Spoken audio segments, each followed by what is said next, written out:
Hi, folks. I'm Father Joe Grimaldi. You can call me Joe, and I'd like to welcome you to my podcast. But now, here's our host and friend, Ken Calvert. Hi, everybody, and welcome to the Father Joe Grimaldi podcast. I'm Ken Calvert alongside my good friend, Father Joe Grimaldi. The Father Joe podcast is proudly supported by Hoot McInerney Star Lincoln, 12 Mile and Telegraph in Southfield. The spring savings sales event is going on now at Star Lincoln, and that means additional savings on every Lincoln in stock. Hoot McInerney Star Lincoln, they treasure your time. Experience the Star treatment. If you're in the greater Detroit area and you're looking for a new Lincoln, then Star Lincoln is the only answer. Whether you crave a new Lincoln MKC, Lincoln MKX, the classic Lincoln Navigator, or the awesome Lincoln Nautilus, get the Star treatment. You deserve it. Give them a call, drop on by, and you'll see why. They've been in business for decades. Both Father Joe and I are driving the Lincoln MKC, and I love mine. In a hurry, shop online, starlincoln.com. Hoot McInerney Star Lincoln, 12 Mile and Telegraph in Southfield, home of the Star treatment. Well, I want to read something to you in just a moment. First of all, I want to remind all of our listeners that if you're new to the program, thank you, by the way. Enjoy having you. Thank you for finding us, and share the good word with your friends. Well, right. We don't do that enough, by the way. We don't. We don't promote within the show to tell the people that are listening right now, here's your mission, folks, to tell one person today that hasn't heard about the Father Joe Grimaldi podcast to listen, and by golly, we guarantee they'll be hooked. Ken, you're brilliant. Thank you. I like to think so. I think you are. Well, it's Eastertide. Oh, it is. The 50 days, which will end at Pentecost. And today, our 82-year-old Pope, I find that hard to believe. He's starting to look a little frail, I think. Well, that's just my opinion.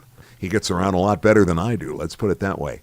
The Easter Octave is a good time to think about the beauty of forgiveness and to pray to the Father for the grace to forgive others, explaining that Jesus replaced the law of retaliation with the law of love.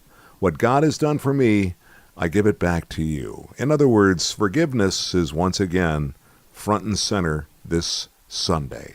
Well, that's the mercy of the Lord, huh? Mm-hmm. We receive it all the time, but it's up to us now to give it to others as well. Do I refer to it as the Feast of Divine Mercy?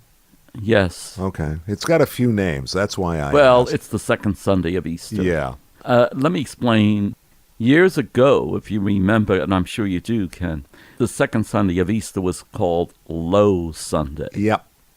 Because Easter was such a big, hyped celebration with everything, all the bells and whistles. Yeah. And then people needed to just calm down. However, John Paul II decided that, no, we need another feast. And since he had a close friend, her name was Faustina, Sister Faustina, and she promoted Divine Mercy Feast, well, then he did establish the second Sunday of Easter as Divine Mercy. Do they still, in some churches, the Anglican churches, refer to it as Low Sunday? I thought I read something about that. You know what? If they do, I'm not aware of it, but it's possible. Yeah, okay, so we have had the situation where it used to be called Low Sunday, but now it is indeed just called the Sunday after Easter to make it simple for the podcast. Correct, yes. All right, so we have a mission. What is our mission this Sunday? Well, first of all, there's a couple of things that I'd like to say about it, because one of the things we listen to is the doubting Thomas. He just would not accept the Lord's presence. And the Lord has appeared to the apostles in the upper room, and Thomas wasn't there. He just absented himself.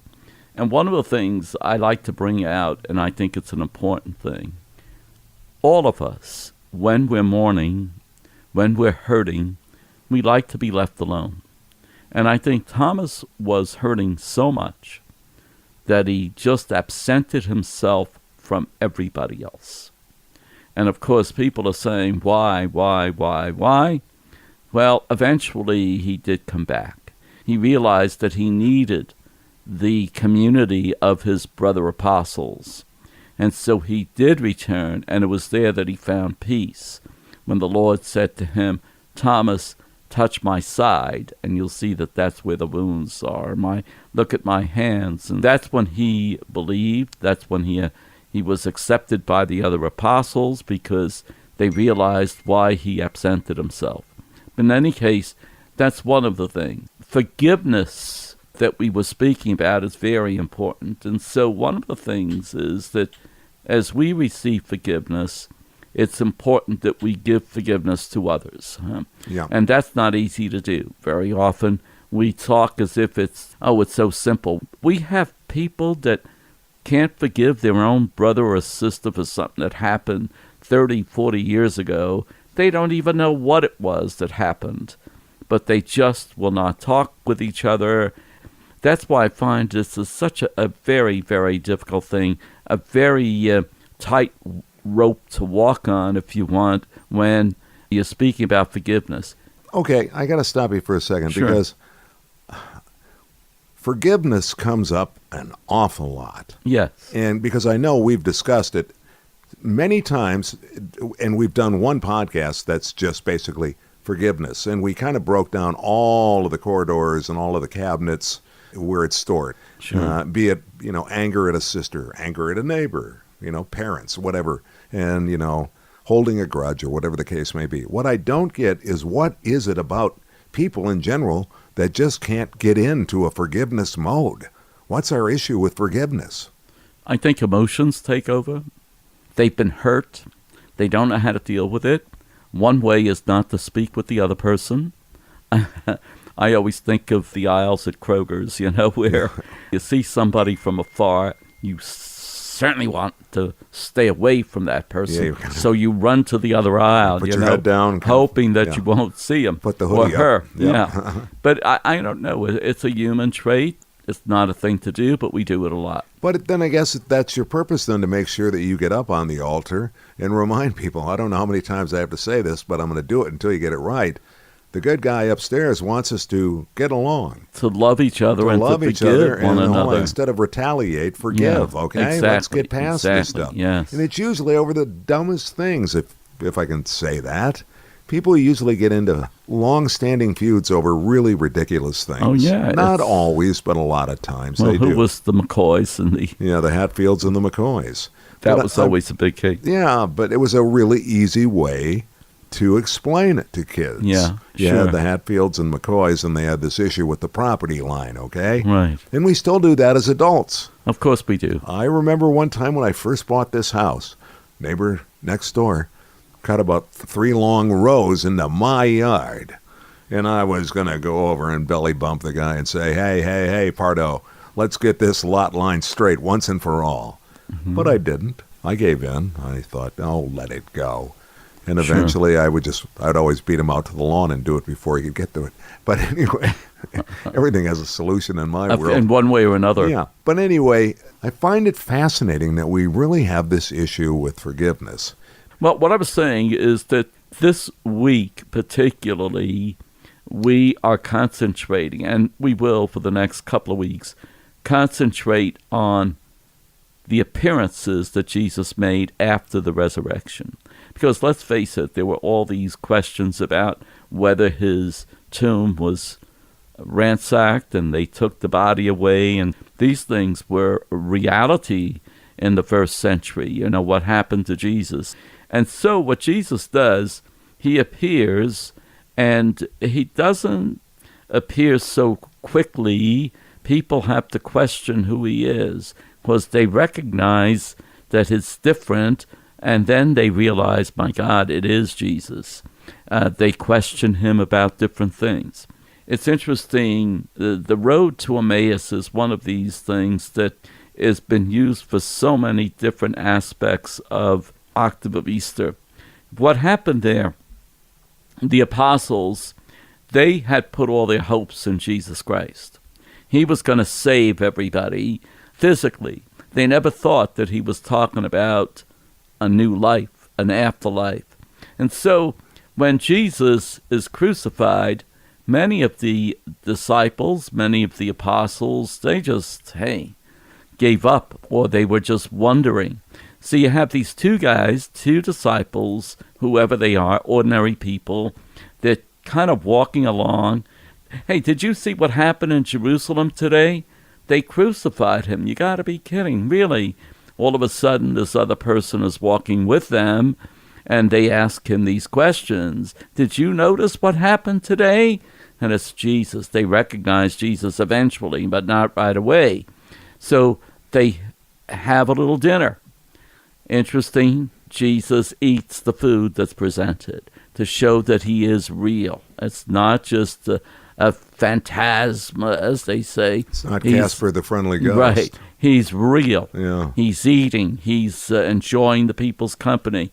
But when he breaks the bread, that's when they recognize who it is. And so there's lots of hymns that portray that. Why did they recognize him in the breaking of the bread? Well, Why? they noticed that there was something much more superior in this person than met the eye. Huh? And not just the stigmata? No. That was all gone. See, Okay. this is it. But he makes a number of appearances where he shows that he is real, that he is eating, and so on. And this all continues until 40 days after Easter, when you have what used to be called Ascension Thursday, but now it's the Sunday nearest to that, 40 days after Easter. And so when Jesus ascends for the last time into heaven, where he will not be walking the same street that you and I walk, but he will be present everywhere. That's where it takes an act of faith. And then 10 days after, you have the celebration of the Feast of Pentecost. And Pentecost is really based on a Jewish feast that existed before, but it means 50, Pentecost, like the Pentagon and so on. So you have the celebration of Pentecost. The end of the Easter, well, it is the end of the Easter season, okay. But then right after that, we celebrate the Feast of the Trinity, which greater minds than mine will have to explain that. And then a week after that will be the Feast of the Body and Blood of Christ, where we recognize the Eucharist as a reality, not a symbol. This is what differentiates Catholics from other religions. We say that there is transubstantiation, there is a real change that occurs in the Eucharist, and it may look like and taste like bread and wine, but it is not. It is the body and blood of Christ. So anyway, those are the feasts that we're headed towards right now. You said an interesting thing, and I was thinking about this. Sure. It had to be an incredible leap of faith, post-ascension, for these disciples, these new clerics, if you will, to have absorbed all of that, and then had to realize that now it's encapsulated in this package called faith, belief, that there's another side. Yeah. There's a whole mission ahead of us yet, but not to worry, right? I took care of it. Trust me. It had to be remarkable for these people to go out and say, this is going to seem a little strange, okay? But here's what I'm going to tell you a fabulous story, and you're going to have to believe me and be all in. I'm going to explain some things, and we're going to work together. We're going to build a church, basically. Yeah. I can only imagine. That's what I'm saying. It's when I say faith. Christ was asking a lot of people to believe a lot in a very short period of time. I agree with you. I mean, it had to be momentous. I don't know what I would have done if I were around at that time. Yeah. But there had to be something special when the early Christians, right after the death of Jesus, would gather and they would pray together and eat together. And the communion was not like we see it today. Okay, the communion was the breaking of the bread and the drinking of the wine. And it was like a party, basically, that they were all together remembering Jesus Christ. Yes. And it's from these small groups that everything was built up to the point where the early church in northern Africa was multiplying leaps and bounds. The great numbers when the apostles went out and tried to convert. It was in great numbers. I mean, compared to today, we wouldn't imagine the great numbers that were, it doesn't sound like much when you look at the numbers at that time, but if we try to translate it to today's numbers, Of course. it would be monumental. Absolutely. But he did have a strong effect on a lot of people, and he had a lot of followers who consequently certainly believed and believed deeply. Last podcast, we were talking about homilies, and have you ever basically done a homily about that question I just asked and where we are right now within the cycle? Have you ever done something on a descriptive recitation on faith? Yes or no? I mean, to say that it was the same types of things we were just discussing, I don't remember that. Yeah, I was but just certainly curious. very similar, yes. Yeah, I just find myself, I don't want to stay locked in on that. Yeah. I kind of put myself there when you were telling the story of not only Thomas, but also when they were walking along, and it was kind of like The two disciples. Yeah. And you know what's interesting here? You can relate that to us. These were two ordinary people. They were not apostles, but they were ordinary people. They had come to believe that this guy was the Savior. And so, and sure enough, he gets crucified like a criminal. And so they're walking along, and then this other guy appears, and they say to him, "Did you hear what happened in Jerusalem?" Yeah. And so, and then Jesus pointed to the scriptures where they said, if you look at the Jewish scriptures, it leads up to that. And this is where Jesus comes, me, all right? Yeah. And playing the part. that's right. Just And for the podcast. And so there he is. He explains it to them, and they start to understand a little bit about the scriptures. And then when he stays with them, because they said they were so inspired that they kept saying, "Stay with us, Lord. Stay with us, Lord." So he goes and has some sort of a dinner with them, which is fish and bread. In the breaking of the bread, they recognized that there was something different in that. It was not an ordinary dinner. That was not ordinary bread. That was Jesus. Jesus was there with us. And then he disappears, and they just can't fathom that. That's exactly, thank you. You described exactly what I was thinking. Yeah. It's kind of like, okay, what just happened? That's what they're saying. Everybody's sitting around the table going, okay, what the heck just happened? Did you see what I saw? Yeah, absolutely. Look, the book is fairly simple. I mean, I'm not talking about any particular book. I'm just talking about the book of life. Yes. Treat people like you like to be treated. Be an honest soul. Oh, it is. It's Work very simple. hard for a living, Tell the truth. Be treated like you want to be treated, and treat others like you want to be treated. But it's so hard to do. Why? Why is it so darn hard to do? Why? We're complex as human beings. That's all I can say. Aren't we? With the emotions, with the psychological makeup, we have all of these different parts that they play a role in how we live.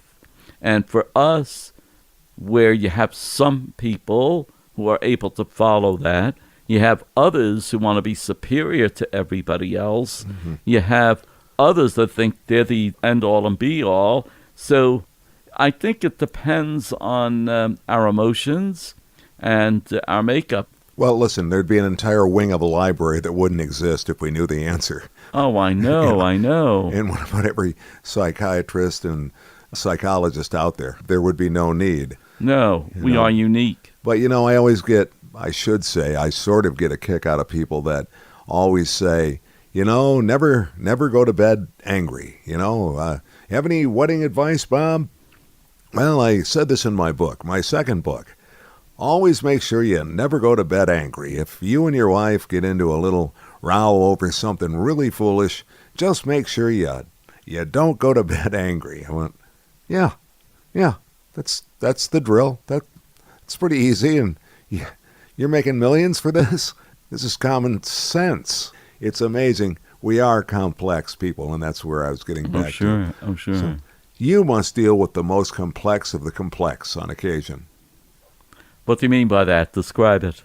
A lot of people must bring you some real complex issues that you get to deal with. Yeah, because as I said before, we're all so different one from another, and sometimes you get the unexpected, and you have to deal with that. And whether they're asking for help or whether they're boasting or whatever the case might be, you try to deal with what they have come to you with.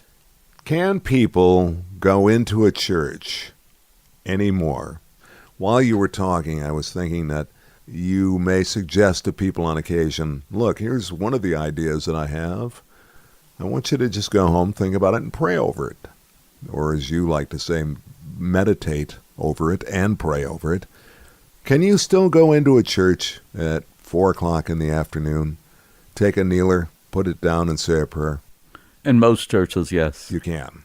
Yeah, not all, but most churches. Yeah, most. It's sad that it's not as easy as it once was, but no, it's sad because again, considering this week what happened in Sri Lanka is again, this entire podcast is me asking questions, which I like to do, and I try and stay out of the way as often as I can. But I just found so many things within the body of this podcast fascinating and got me really thinking, and that's the idea of these podcasts.